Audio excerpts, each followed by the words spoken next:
Welcome everyone to Mary's little house on this cool uh, autumn evening. Such a beautiful evening. The moon's up there. I just took Peanut out for his walk, and the moon's way up there. Half moon. It's half moon tonight in the sky, and it's dark outside, and it's cool. The crisp coolness of autumn weather. It's sweater weather, and even little, as you know, little.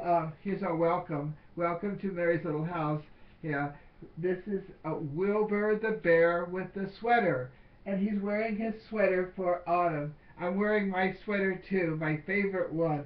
It's Sydney's. It's just so comfortable. I have other sweaters in there, and I just wear this in the house. But it's as I said, the sweaters are a sacramental of God wrapping His arms around us, embracing us with His warmth and love. And it's also a sign of autumn too, when we have the sweater weather, and so I am so happy. Other signs of autumn, real fast, are darker flowers, bouquets, apples, happy rosy apples. Look at those apples from Washington State. They're gala apples, the ones I like so much. Uh, and acorns. I picked these off of the St. Mary St. Augustine when I was waiting for my goddaughter at school. You can't see acorns. Let me get someone with a hat on here. The little hats uh, on them. Can you see it? Oh, a little bit. The darker, the lighter one is the hat on them. And the squirrels are really working hard. And around our house, just right out in front of Mary's little house, at the side we have lots of black walnut trees. And here's one. It hasn't turned brown yet, starting to turn brown. They fall on the ground and they turn brown and they get real mushy. And that's when my dad, we used to go to the wayside out in the countryside every autumn to pick up gunny sacks full of these black walnuts here.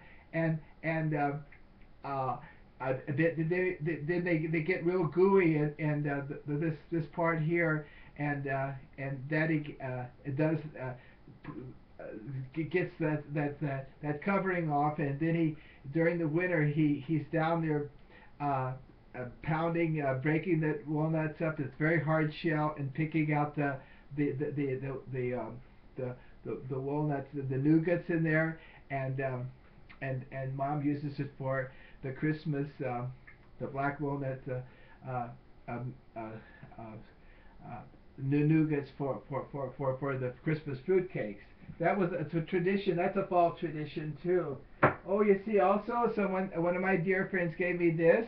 The wall hanging there of a basket of fruit and pumpkins around there. I just went by a wonderful place called Eckert's, and they have just a wall, literally a wall of pumpkins that are stacked up to three pumpkins, a wall of pumpkins, really big ones, just beautiful, in the gleaming in the sun. That's where families go, and they go into the field and pick their own pumpkin up, which is a tradition around here too. So happy to have you on this fall day. Well, I would like to. I'm going to put this back on on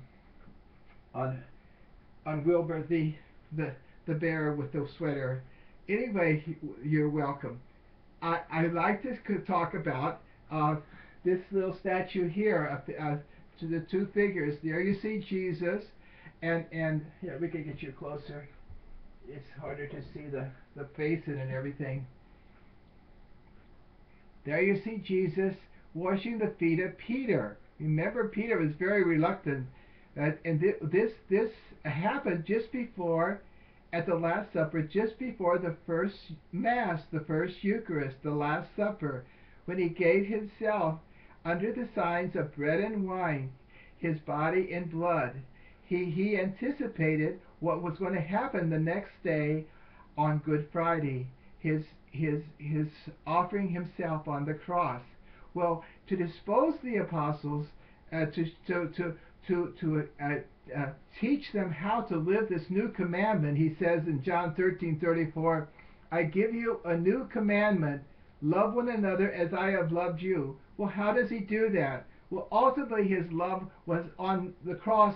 In next day he offered himself. That's the way we're supposed to love, is to lay down our lives for our brothers and sisters in service.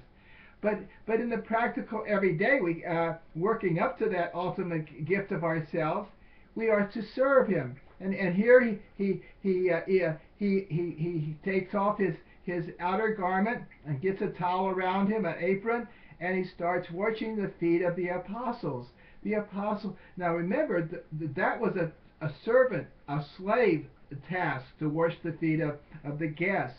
And Jesus said, he says this, do you understand what I just did for you?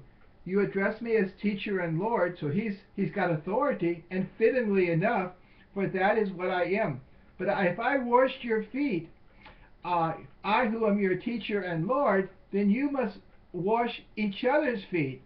What I just did was to give you an example. As I have done, so you must do. So we call this Moody Thursday, Holy Thursday, or mandatum. He gave us a mandate. What I did, you must also do. So our lives are characterized not by a power and everybody serving us, but he said, I didn't come to lord it over anyone. I came to serve and to give my life for the many. Our lives are at the feet of people. We don't have to be better and compete with them. All we are to do is to love them, even our enemies, to wash their feet in whatever way we can. So I just love this statue. One of our ministers got this at Hobby Lobby, of all places. It was in the wrong place and everything. She almost tripped over it in a wrong place. And this shows that what Jesus wants us all to do, his followers. And so maybe that's what this scene of what Jesus washing Peter's feet, you could bring to your fall reflections. It's from John's Gospel, the chapter 13, verses 1 to 15. But you could think about this and how you are doing to do this. It's so freeing, dear people, dear viewers, dear friends. It's so freeing because you're not in competition with anybody. You're not trying to win an argument. You just love your husband the way he is, or your wife, your spouse the way she is. You're not trying to change anybody. Yes, praying for them, hoping they will maybe change, but our love is unconditional.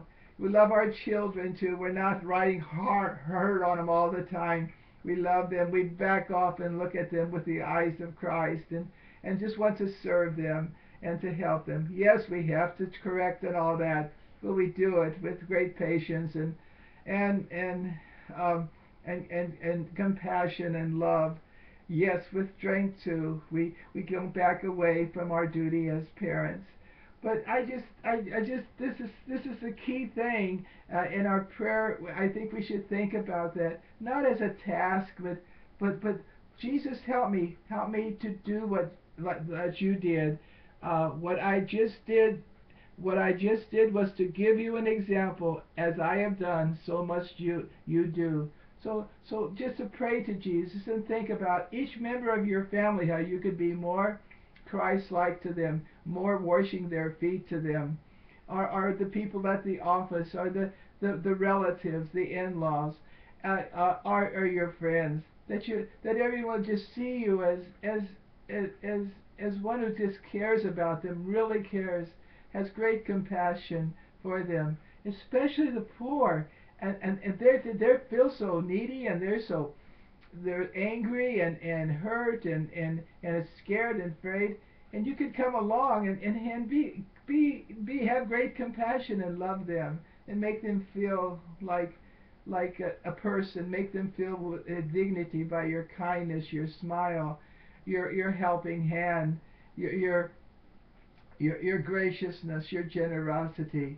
That's the way Jesus wants us to do. That's true Christianity. That's the practice of Christianity. And ultimately, like Jesus, our lives will be just one total gift of ourselves to God in giving ourselves to others, and we will share the joy and the happiness of the resurrection through the sharing in Jesus' cross, a cross that washes others' feet, a cross that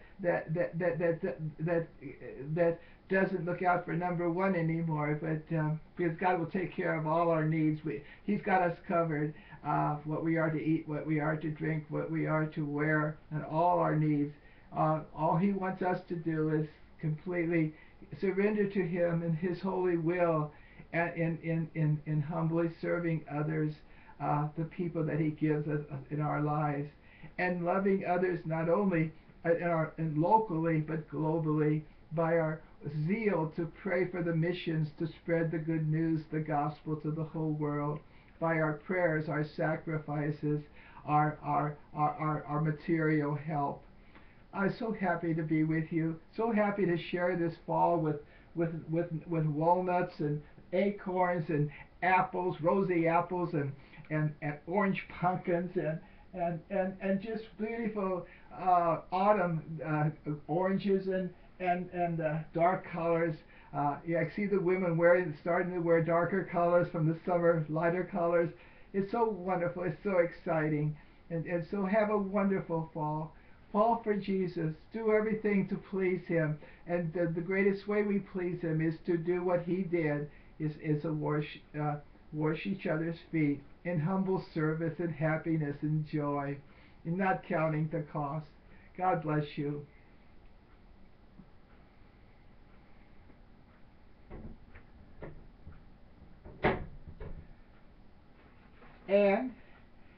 And Wilbur the Bear with the sweater. He's so sweet. Look at him. That's what he does all the time. He's just a smoocher, aren't you? Aren't you? Yes, you are. Says goodbye to you, and says have a wonderful. Yes, come on, look at the people there. That's a camera. Oh no, right there, Wilbur. Wait, where? I can't find it either. Can you see it? Wilbur and I wish you a wonderful fall, a wonderful autumn, a fall for Jesus, a falling in love with Jesus even more by loving Him, in serving others, washing at others' feet, and a fall just to enjoy God's creation and get out there and walk and enjoy the leaves and all the beauties of God's nature in this beautiful season. God bless you. Wilbur says goodbye too. Bye-bye. Bye-bye. Whoops. Okay, Wilbur, you almost fell. Okay, you're so sweet. Okay.